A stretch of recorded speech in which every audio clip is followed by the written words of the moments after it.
Há crimes que marcam épocas, seja pela ousadia, improvisação ou pelo aspecto macabro de quem os comete. O criminoso que vamos analisar hoje era um homem profundamente perturbado, que aproveitou todas as oportunidades que a vida lhe deu para causar dano a si mesmo, às pessoas ao seu redor e às vidas que tirou. Em uma época em que a ensolarada Califórnia era um dos centros mundiais de pesquisa sobre a influência cultural das massas. Mesmo que nosso público não saiba muito sobre a vida da Hollywood antiga, provavelmente já ouviu o nome de Sharon Tate, aquela atriz bonita, jovem e radiante, esposa do diretor Roman Polanski. Sharon Tate tinha apenas 26 anos completos e 8 meses e meio de gravidez no momento de sua trágica morte. Naquele 8 de agosto de 1969, quando 4 pessoas invadiram sua casa, uma casa na qual Charles Manson morou como hóspede em algum momento. Na noite seguinte, Charles Manson ordenou que seus seguidores fossem a outro endereço no centro de Los Angeles. Desta vez, uma família de classe média alta, chamada Leno e Rosemary LaBianca.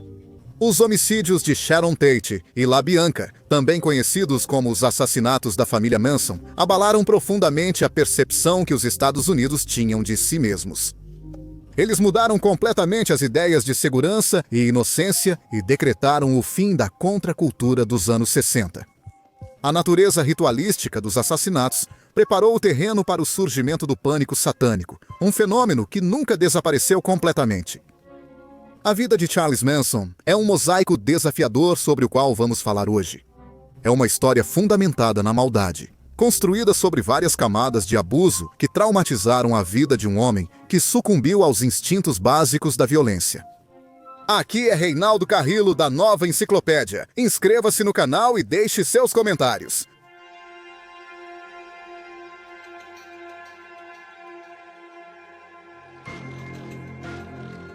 Charles Manson nasceu em um lar desfeito em 12 de novembro de 1934 em Cincinnati, Ohio, onde sofria abusos físicos e emocionais. Uma infância em que sua mãe não queria passar tempo com ele. E foi criado por uma avó emocionalmente traumatizada pela morte de suas filhas. Não demorou muito em sua infância até que ele começasse a exibir comportamentos típicos de um transtorno de personalidade psicopática. Durante sua juventude, Manson se meteu em muitos problemas com a lei, roubava e causava pequenos incêndios. Ele foi detido e colocado em várias instituições correcionais, onde, em vez de ser reformado, recebia castigos severos. Pouco tempo depois, ele foge de uma delas e vive na indigência, cometendo pequenos delitos para se sustentar, entre os estados de Indiana, Nebraska e Illinois.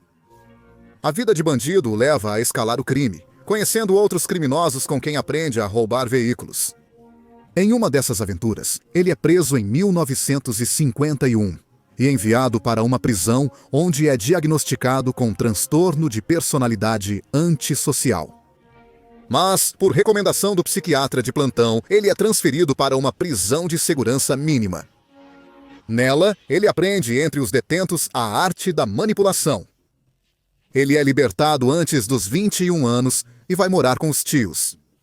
Em janeiro de 1955, ele se casa com uma garçonete chamada Rosalie Jean Willis, com quem tem um filho que nunca criou, porque foi preso dirigindo um veículo roubado em Los Angeles, Califórnia. Por esse crime, Charles Manson recebe 5 anos de liberdade condicional.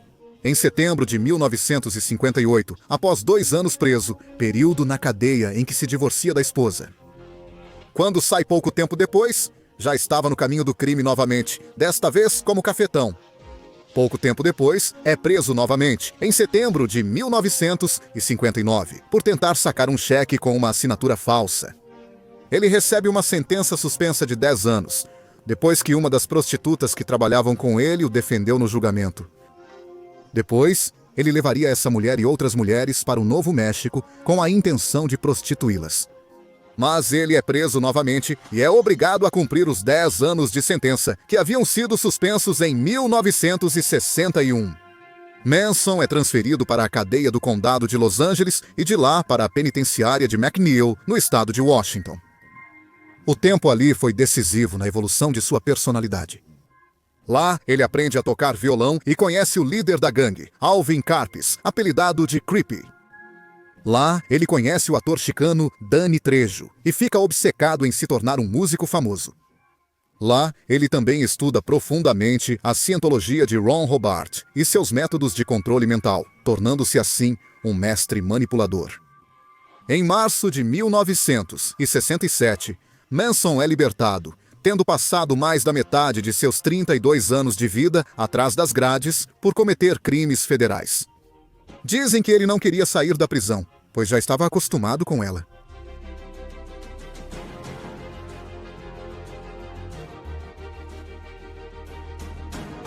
O culto à família Manson se originou no distrito de Hyde-Ashbury, em São Francisco, em uma época em que sexo, drogas e rock and roll eram a norma. Depois de sair da prisão em 1967, Manson começa a namorar a bibliotecária do campus da Universidade de Berkeley, Mary Brunner, a quem ele manipula para deixá-lo morar em sua casa. E depois fazer. Além disso, sob o conceito de amor livre da contracultura hippie, a bibliotecária permitiu que ele trouxesse uma segunda mulher para morar em sua casa. Um segundo membro da família, chamada Lynette Fromm, também conhecida como Squeaky, uma adolescente fugitiva que Charles Manson recolheu das ruas. Charles Manson desenvolveu na prisão uma habilidade muito aguçada de atrair jovens com personalidades maleáveis. Ele se mudaria com as duas garotas para Los Angeles, onde começariam a recrutar mais membros para sua família. E pouco a pouco, com seu estranho carisma sedutor, chegariam a ter até uma centena de jovens vulneráveis e maleáveis sob seu comando. Depois, com a habilidosa arte da manipulação, ele conseguiria se instalar junto com seus seguidores em um rancho abandonado, antigamente usado para a filmagem de filmes de baixo orçamento do gênero faroeste, onde todos começaram a viver como uma grande comuna contracultural, cheia de extravagâncias, substâncias e atos lascivos. Em Hollywood, Manson começou a trabalhar suas conexões na indústria da música. Logo, ele estava se envolvendo com produtores musicais e atores, incluindo o ator Al Lewis, que lembrava de Manson como um cara legal, que na verdade, em várias ocasiões, pediu para ele cuidar de seus filhos. O produtor da Universal, Gary Stromberg, concedeu a Manson uma sessão de gravação apenas para descobrir que Manson não estava preparado, não era confiável e não tinha talento.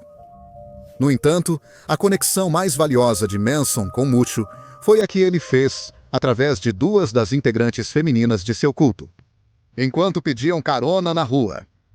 O contato que ele conseguiu com Dennis Wilson, dos Beach Boys, Manson, foi especialmente bem-sucedido na manipulação de Dennis Wilson. Ao longo de 1968, Wilson permitiu que Manson e sua família morassem em sua casa na Sunset Boulevard. E até emprestou a Manson centenas de milhares de dólares para ajudá-lo a gravar um álbum, em troca da gratificação sexual das seguidoras de Manson. Mas o empresário de Dennis Wilson acabou despejando a família Manson de sua casa em agosto de 1968.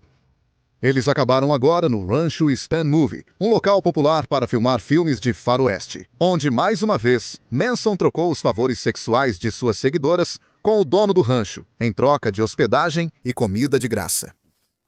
Wilson, dos Beach Boys, tentou promover a música de Manson, e até convenceu os Beach Boys a gravarem uma das músicas compostas por Manson. Também apresentou Manson a Terry Melcher, filho da famosa atriz Doris Day. Embora Melcher, um produtor musical, tenha adiado a decisão de contratar Charles Manson, ele manteve uma relação amistosa com a família Manson. Durante esse período, Melcher também namorou a promissora estrela de Hollywood, Candice Bergen, que alugava uma casa no número 1050 da Cielo Drive. Tanto Wilson quanto Manson visitavam frequentemente Bergen e Melcher nessa casa. Como resultado do atraso de Melcher em contratar Manson para um contrato de gravação, o relacionamento entre Wilson, dos Beach Boys, e Charles Manson começou a azedar devido à irritação de Wilson com a forma como Manson o tratava, bem como ao seu dinheiro. Quando a música de Manson, chamada Cease to Exist, foi lançada como single dos Beach Boys, em dezembro de 1968, o título da música foi alterado para Never Learn Not to Love. E as influências de blues de Manson foram trocadas pelo pop característico dos Beach Boys, além de Manson ter sido negado o crédito pela composição. Em resposta a esse grande desprezo, Manson supostamente ameaçou matar seu suposto amigo Wilson, dos Beach Boys. Essas ameaças, combinadas com sua falta geral de talento, seu temperamento violento, seu racismo flagrante e sua tendência a discursar sobre uma grande guerra racial que estaria por vir nos Estados Unidos, contribuíram para que Melcher finalmente se recusasse a ajudar Manson em sua carreira musical, segundo Mike Love, integrante dos Beach Boys. Foi a mãe de Melcher, a atriz Doris Day, quem ficou alarmada com a amizade que estava se desenvolvendo entre o volátil Manson e seu filho, e convenceu Melcher e Bergen a se mudarem da casa da Cielo Drive em janeiro de 1969. Em junho, Melcher finalmente disse a Manson que não o contrataria para um contrato de gravação. No verão de 1969, estava claro que os sonhos de estrelato em Hollywood de Manson tinham acabado. Manson sabia que Melcher e Bergen tinham se mudado da casa no 1050 da Cielo Drive. Na verdade, a casa agora era alugada pelo cineasta Roman Polanski e sua esposa, a atriz de O Vale das Bonecas, Sharon Tate. Mas Manson parecia ter aquela casa fixa em sua mente, como um microcosmo da própria Hollywood e de tudo o que lhe havia sido negado. Então, em agosto de 1969, com sua psicoparanoia aumentando e sua comuna de drogas e sexo, sob aparente ameaça, ele ordenou a um grupo de seus seguidores que fossem até o endereço e matassem todos que estivessem lá dentro. Mas o antes e o depois dessa história continuam cheios de mistério.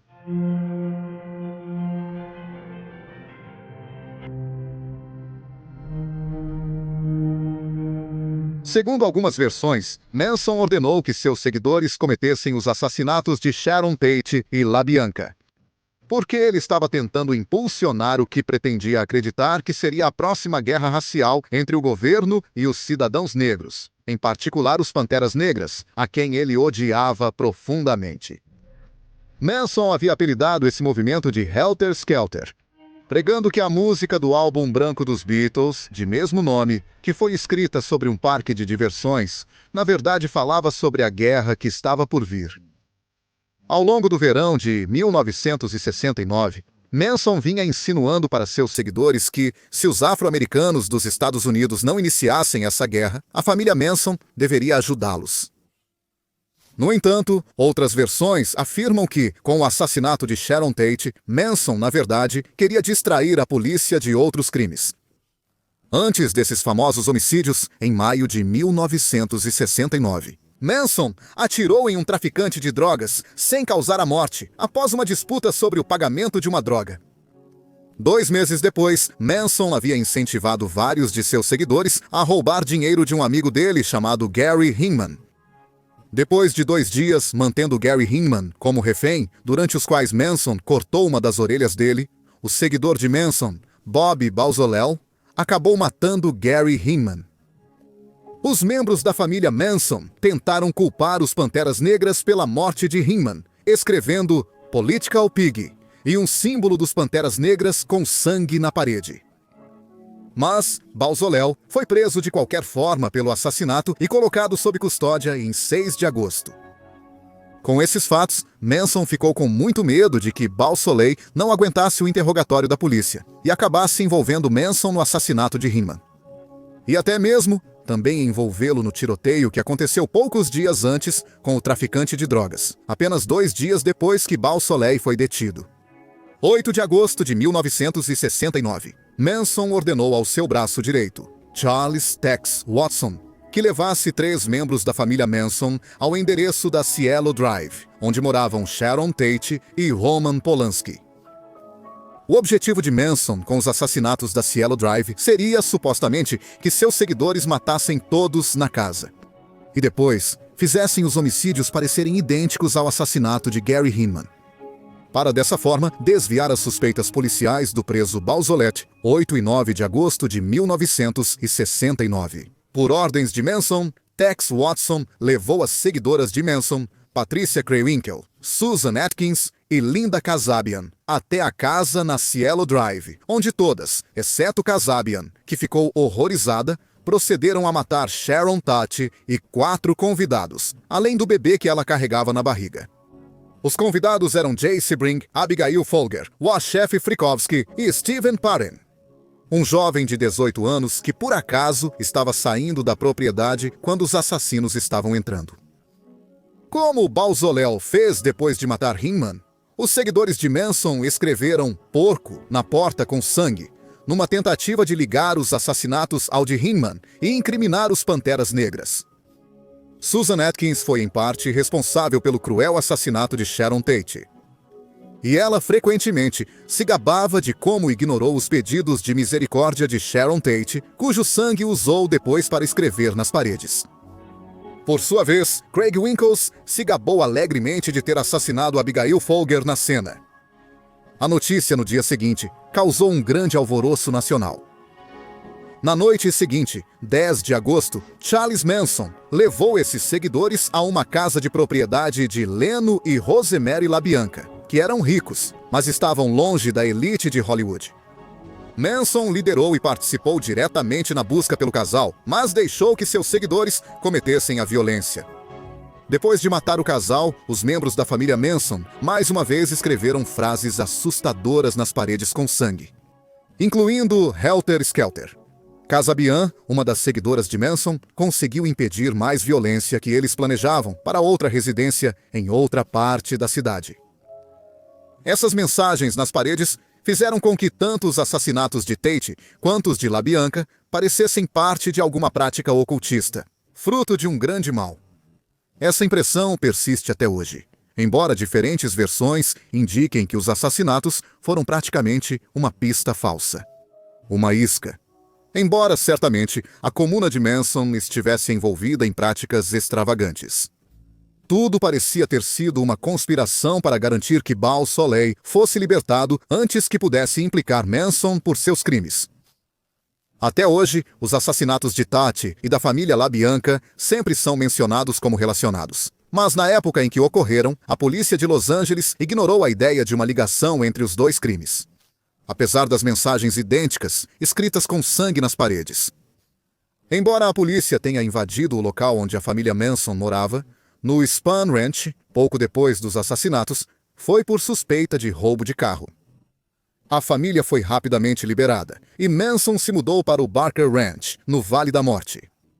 No entanto, antes de sair do Spahn Ranch, Manson ordenou outro homicídio.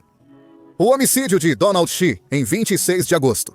Um peão do rancho, a quem Manson culpou por ter informado a polícia sobre os carros roubados. Em outubro de 1969, muitos membros da família, incluindo Manson, foram presos. Mais uma vez, não pelos homicídios de Tate ou LaBianca, mas por roubar um trailer. Mas, nesse ponto, a polícia que estava investigando os assassinatos dos LaBianca, por fim, eles conectaram os dois homicídios. E os conectou com o assassinato de Hinman e a participação de Manson nele. No dia 1º de dezembro, a polícia emitiu mandados de prisão contra os 5 principais envolvidos nesses homicídios de Tate e LaBianca: Charles Manson, Watson, Atkins, Krawinckel e Van Houten.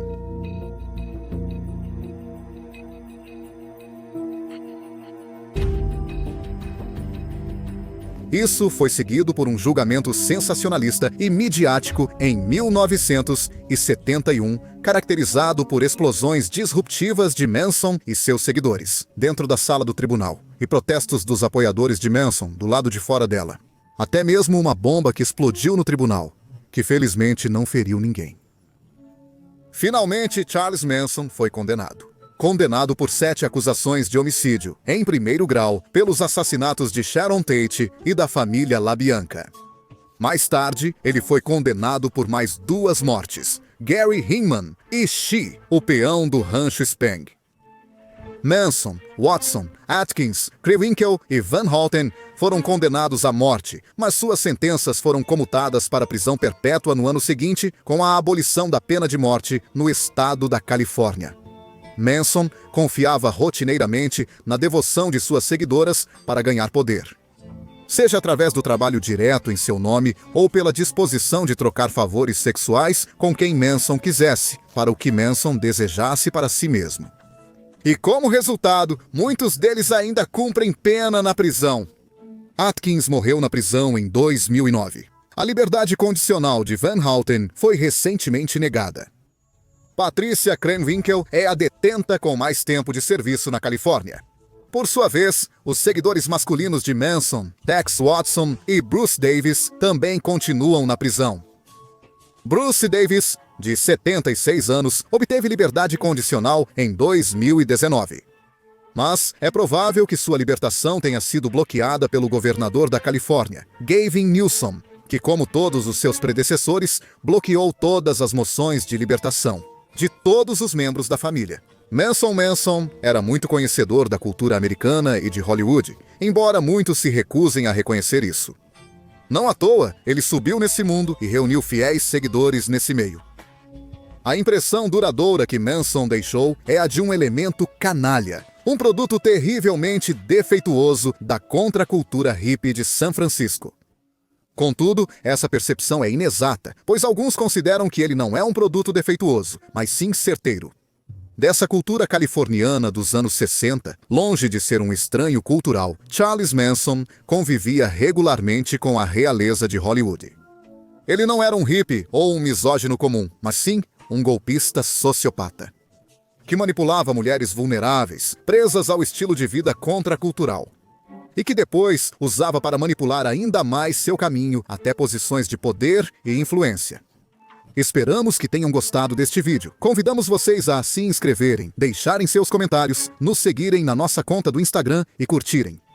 Reinaldo Carrillo falou com vocês sobre a Nova Enciclopédia.